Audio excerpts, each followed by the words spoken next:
So this is, I don't know if I've told you about this one, and I talked with you a lot. So I just gotta remember the main person's name real quick. Um, okay. So the winemaker's wife. I don't think I've told you about it. I don't think so either. How have you read a whole book and we haven't talked about I know. I flew through this one though. it? Okay. It's a historical fiction. So same type of feel I'd say as like a Kate Quinn book, like that type of historical fiction. I would say it's not, and maybe Kristin Hanna, like The Nightingale. Okay. Um, it is also set in World War II. That's why I just said it was like those ones. I should have said that first, but you get the connection. Got it. And so this flips between 1940 and then 2019.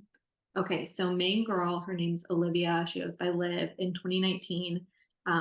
She is like 40 years old and she just got divorced from her husband, and her grandma shows up on her doorstep, and Grandma Edith, and is like, "You're coming back to Paris with me."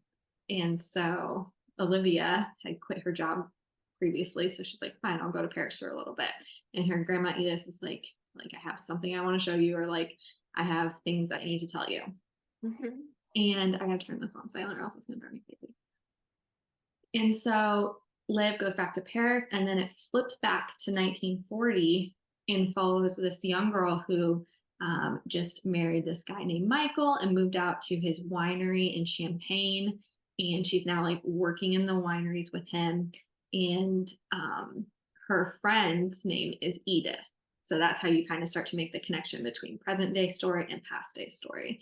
And the story evolves. It's during the Nazi reign, and they start to move into Champagne, and they start to affect like the winemakers and all the production.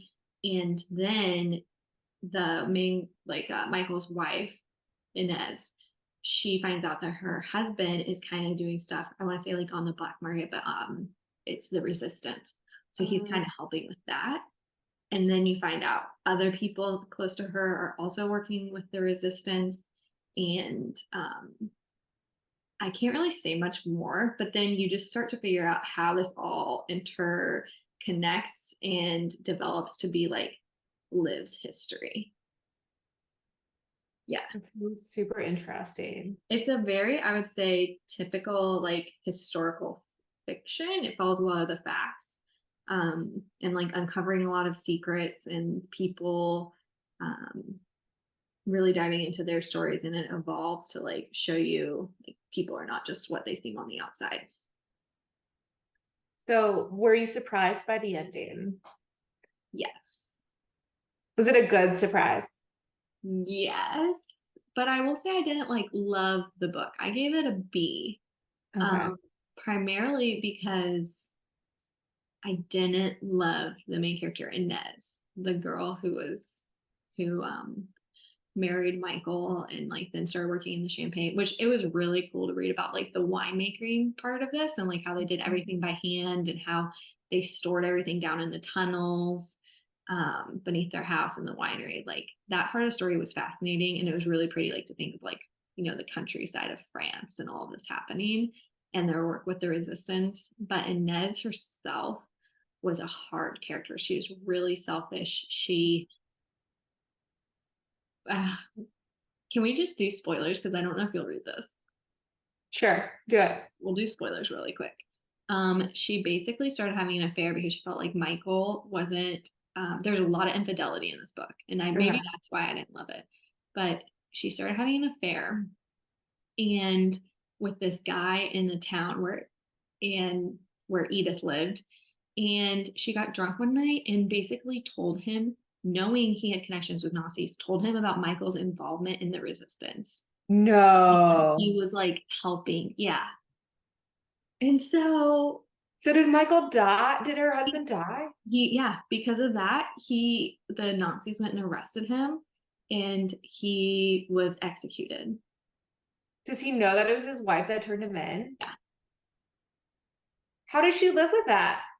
She didn't live well with it. So then I'll tell you the ending because you're not. Okay, tell me the ending. But so Grandma Edith, Olivia's mom or Yeah. grandma Killed was her. actually Inez. She was actually, so what happened was Inez and was married to Michael, Yeah. the winemaker on the property's wife. Michael was having an affair with the winemaker's wife. Winemaker's wife got pregnant, and then she was also Jewish. So when Michael got turned in, they also took Celine was her name. They also took Celine, who had just had a baby like the day before. And Celine was like, Inez, you have to take this baby. And so Inez ended up raising the son, who Grant Olivia's dad, and went by Edith because Edith actually got killed.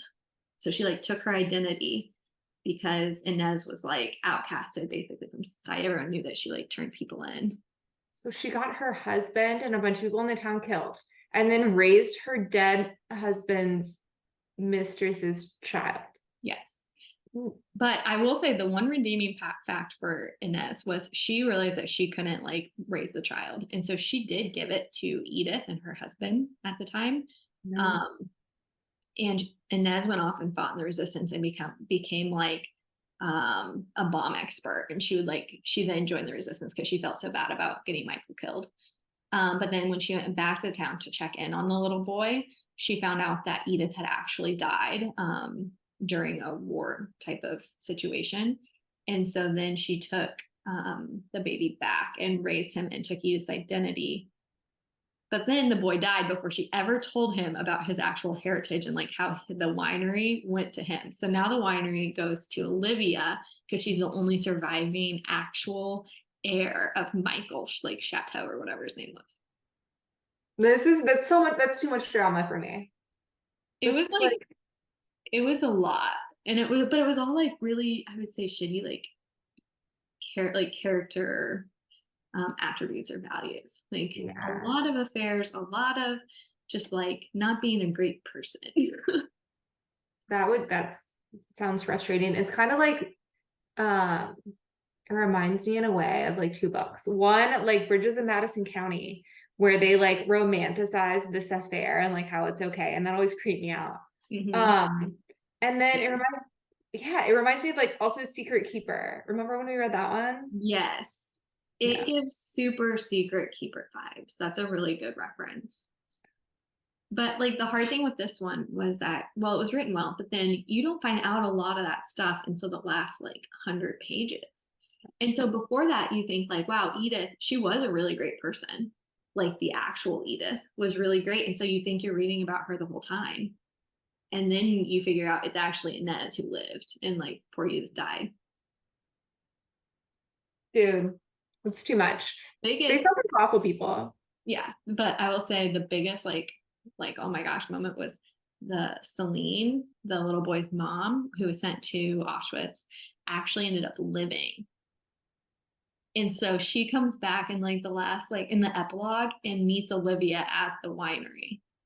How had she never met her son or done anything before that? So when Inez went back to like after the war, she went back to check on the little boy, and like she found out Edith died and whatnot. No, sorry, let me backtrack. When the Nazis were like following up right after the Michael died and Celine got sent to Auschwitz, the Nazis came back and were looking for her son. And so Inez was like, oh, he died right after childbirth. Like he didn't survive. He was so young. So she had like kind of spread the news that he had passed away. Got it. To like save him. To save him. Because then she like had to get false papers and everything for him. And then she just ends up figuring out that he didn't die. So then Celine, so actually at the chateau after, so Edith does end up dying. She ends up killing herself, or yeah, she does. I don't know if I'm supposed to say that on YouTube. She ends up committing suicide, and after she tells Olivia about her whole life and all of the truths, and then the chateau passes on, the champagne business passes on to Olivia, and an article gets written about it in the newspaper as like, after the war and everything, like it's finally back in like the original creators like bloodline.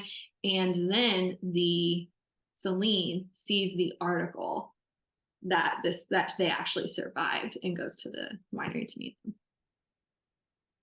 Matt, that's intense. I know. I don't know how I feel about that. That's like too much. It was also just like, I would say it was a stretch for historical fiction of all these like things happening in the way they did. Yeah. But we have to jump to actual book club. Oh yeah, we do. But Okay. you have some drama, I guess. Sorry, I spoiled everything. But It's okay.